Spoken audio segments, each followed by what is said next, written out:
Hey folks, welcome back. This is Chris in Central Pennsylvania. Can we be frank or earnest? One of my favorite phrases in South Africa is the phrase, if I'm honest. I mean, what else would you be unless you're a politician, but honest? Of course, if you're honest, but it's just an expression. So if I'm honest, this is getting a bit old and tiresome and annoying. It seems as if the independent line is desperately trying to keep attention focused on a party that nobody cares about, that's dropped below 10% and has peaked and is falling the other direction with major defections. Why? Because it's really not a party based on any defensible policy platforms.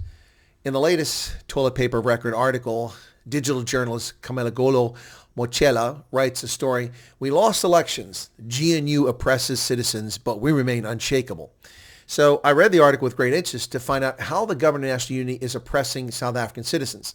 The EFF said the so-called government of national unity has shown its true colors by pandering to the white minority, which has highlighted the urgent need to save the oppressed South Africans. What oppressed South Africans? It's majority rule. Who's being oppressed? The white minority? Indians? Coloreds? Black South Africans? Probably all of those who aren't caters. The EFF says we will continue to demand accountability and decisive action to address gender-based violence and protect the vulnerable. Really? What have you done? Accountability? Action? What action has the EFF taken in a decade of governance? Nothing. According to the EFF, South Africa continues to grapple with profound challenges that hinder its progress towards equality and justice. Well, indeed it does. And the kleptocracy known as the ANC and the race hustlers known as the EFF are major reasons why the country continues to struggle with equality and justice. They say that poverty remains one of the most pressing issues, with millions living below the poverty line struggling to access basic necessities like food, water, and shelter. Unemployment, especially among the youth, has reached alarming levels, contributing to hopelessness and deepening inequality. And the EFF is 100% correct in all that. Of course, they're dishonest about why that situation exists. Not anything with apartheid. The number of people living in abject poverty in South Africa is triple what it was under the National Party. Triple what it was. Number of black South Africans living in poverty is over 3 times what it once was. Yeah, or nearly 3 times. Gender-based violence continues to terrorize women. Yes, and what have you done to combat it other than a few platitudes? They say that in 2025, the EFF struggle will remain rooted in the principles of economic freedom and justice for all. Now, that's just silly.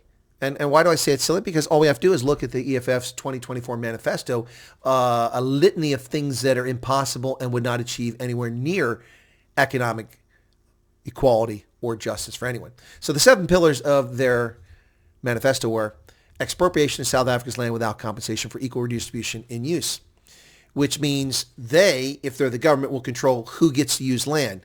And of course, it'll be done on a racial basis. Didn't we have a problem with that when that was the rule under apartheid? What makes it right when the majority has that power? Expropriation is a disaster. Foreign direct investment will disappear overnight. It will never happen, and the EFF knows that. Nationalization of mines, banks, and other strategic sectors of the economy without compensation. Wow, so you want to steal the mines, the banks. So people put their money in to found a bank and build a bank, and you're just going to steal it from them. These are amateur communists at best.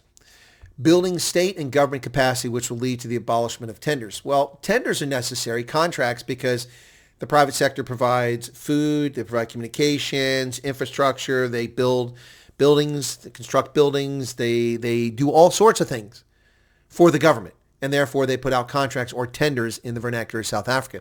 So you want to build state capacity and government capacity, so you don't need tenders. So does that mean that the government of South Africa will be in the construction business? The government of South Africa will have plumbers and carpenters and masons and HVAC technicians? What kind of idiots are these people? Free quality education, healthcare, houses, and sanitation. Free quality education. You already have free education. It's not quality. You already have free healthcare. It's a disaster. You already give free houses away, and sanitation is free.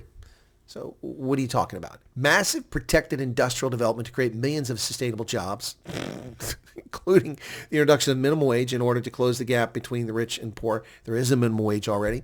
Close the apartheid wage gap and promote rapid career paths for Africans in the workplace. Well, given that virtually every major corporation in South Africa is run by a black South African, so what's the apartheid wage gap? The wages they get, vice what everyone else gets? Massive development of the African economy and advocating for a move from reconciliation to justice on the entire continent. Massive development of the African economy. How? And what role does the EFF have in Africa's economy? For the Arabs of North Africa? For the Indians of the Pacific Islands? For South Africans? You have no role except for South Africans. So shut up and sit down. Open, accountable, corrupt-free government and society without fear of victimization by state agencies. Now, that's fair. That's the only one of these things that actually is a path to make things better. Of their 7 positions in their manifesto, only that works. But frankly, I'm getting a bit tired of the EFF searching for relevance. The Teletubbies are on the way out. They're on the decline. And as I've always said, when Julius Malema leaves the stage, the EFF disappears. It's vaporware. There's no substance to this party whatsoever. It's just the grift. It's all about what they can give themselves, positions in parliament for big fat paychecks, and they've delivered nothing for anybody anywhere. The one time that the EFF had a chance to actually control a municipality in the 2021 elections in the Free State, they had a mayor elected to be the mayor with the support of the ANC, and they told her to resign. She couldn't be the mayor because they don't want to govern. If they're in charge, they have to show a track record of accomplishing things. The EFF has never accomplished anything except dividing South Africans and causing damage to public property. Remember Brockenfell? Remember Senecal? Remember the nonsense that took place in every event that the EFF has been involved in?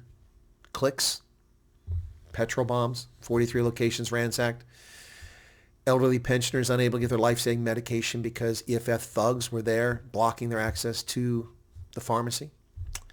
Now, the red Teletubbies are on their way out and they're searching for relevance. So why am I covering the story?